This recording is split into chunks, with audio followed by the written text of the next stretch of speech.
हम चाहे कैसे भी रहे हों, बट हम में से हर कोई चाहता है कि हमारे बच्चों को बहुत अच्छी एजुकेशन दे सकें, उनकी शादी बहुत अच्छे से कर सकें, शादी पे बहुत अच्छे एक्सपेंसिव गिफ्ट दे सकें। और यदि आप भी ऐसा ही चाहते हैं तो बने रहे इस वीडियो के साथ में। और वीडियो के लास्ट में मैं यह भी बताऊंगा कि कैसे बच्चों की पढ़ाई और शादी के लिए 1 करोड़ रुपए हम जमा कर सकते हैं।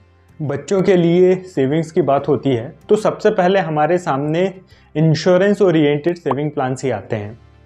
ये प्लान इन्वेस्टमेंट के साथ साथ हमें कुछ इंश्योरेंस भी देते हैं और इसी कारण हम अपने इन्वेस्टमेंट से ऑप्टिमम रिटर्न नहीं ले पाते हैं, क्योंकि इंश्योरेंस की भी कुछ कॉस्ट होती है जो उससे डिडक्ट होती है। यदि हम इंश्योरेंस और इन्वेस्टमेंट को कभी भी मिक्स करेंगे तो ना हम एडुकेट इंश्योरेंस ले पाएंगे और ना ही एडुकेट रिटर्न जनरेट कर पाएंगे। इंश्योरेंस के लिए आप एक वंस फॉर ऑल एक टर्म इंश्योरेंस ले लीजिए और उसके बाद जितने भी इंश्योरेंस के ऑप्शन हैं उन्हें भूल जाइए। बच्चों के लिए इंश्योरेंस रिलेटेड इन्वेस्टमेंट की बिल्कुल भी ज़रूरत नहीं होती है। कई बार तो मैंने ये भी देखा है कि लोग बच्चों के लिए ही लाइफ कवर ले लेते हैं। आप खुद सोचिए कि लाइफ कवर की ज़रूरत पेरेंट्स को है या फिर बच्चों को है।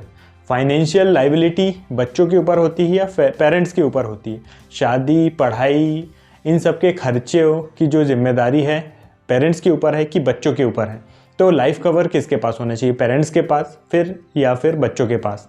इसीलिए इंश्योरेंस रिलेटेड जितने भी इन्वेस्टमेंट प्लान हैं उनमें इन्वेस्टमेंट करने की जगह अपने लिए एक टर्म इंश्योरेंस बाई करें और बाकी जो भी इन्वेस्टमेंट है प्योर इन्वेस्टमेंट रिलेटेड प्रोडक्ट में करें। एजुकेशन के फील्ड में 8 to 10% तक का इन्फ्लेशन होता है, मतलब कि 8 से 10 सालों में एजुकेशन की कॉस्ट ही डबल हो जाती है। ऐसे में यदि हम इन्फ्लेशन को बीट करने वाले इंस्ट्रूमेंट में इन्वेस्ट नहीं करेंगे तो कहीं ना कहीं हमें हमारे फ्यूचर फाइनेंशियल गोल्स में कॉम्प्रोमाइज़ करना पड़ेगा। इसके लिए सबसे बेस्ट ऑप्शन हमारे पास होता है म्यूचुअल फंड्स का, जिसमें हमें हायर रिटर्न मिलते हैं इतने हाई इन्फ्लेशन को बीट करने वाले। लेकिन म्यूचुअल फंड्स में ओपन एंडेड होते हैं और हमें थोड़ा भी ज़रूरत पड़ता है और हम सबसे पहले म्यूचुअल फंड से ही अपना पैसा विड्रॉ कर लेते हैं। ऐसे में ये डिसिप्लिन मेंटेन करना पाना भी मुश्किल हो जाता है। दूसरा, हमारा पूरा पोर्टफोलियो एक ही जगह होता है। ऐसे में हम उस फंड से ये भी डिफरेंशिएट नहीं कर पाते कि ये हमने एजुकेशन के लिए रखा था, या रिटायरमेंट के लिए रखा था, या फिर ये हमने मैरिज के लिए रखा था अपने बच्चों की। इसके लिए सबसे अच्छा ऑप्शन है हमारे लिए सॉल्यूशन ओरिएंटेड फंड।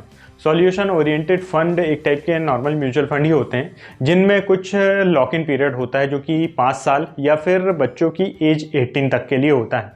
इससे पहले हम वो पैसा विड्रॉ नहीं कर सकते हैं और यदि विड्रॉ करते हैं तो फिर हमें कुछ पेनल्टी पे करना होता है। इस पेनल्टी के कारण हम इन फंड्स में अपना डिसिप्लिन भी मेंटेन कर पाते हैं।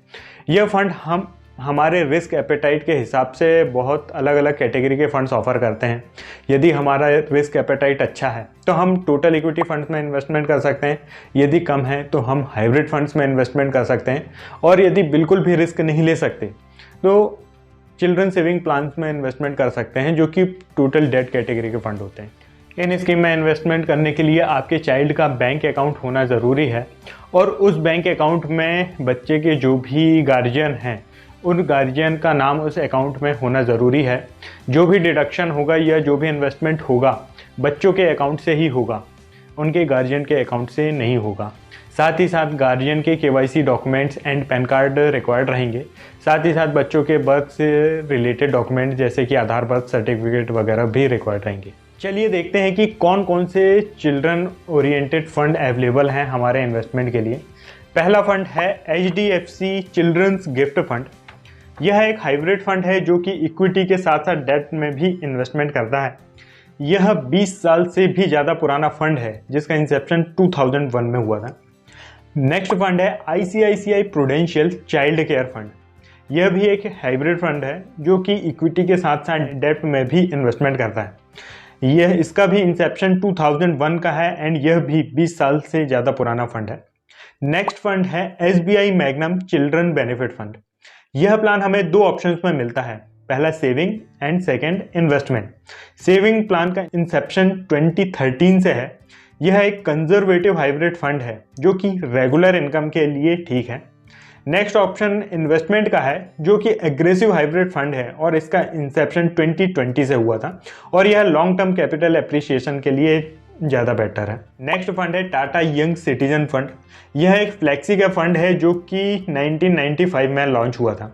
यदि आपका रिस्क एपेटाइट अच्छा है तो आप इस फंड को कंसिडर कर सकते हैं। लॉन्ग टर्म एप्रिसिएशन में यह फंड एक बहुत ही अच्छा फंड साबित हो सकता है।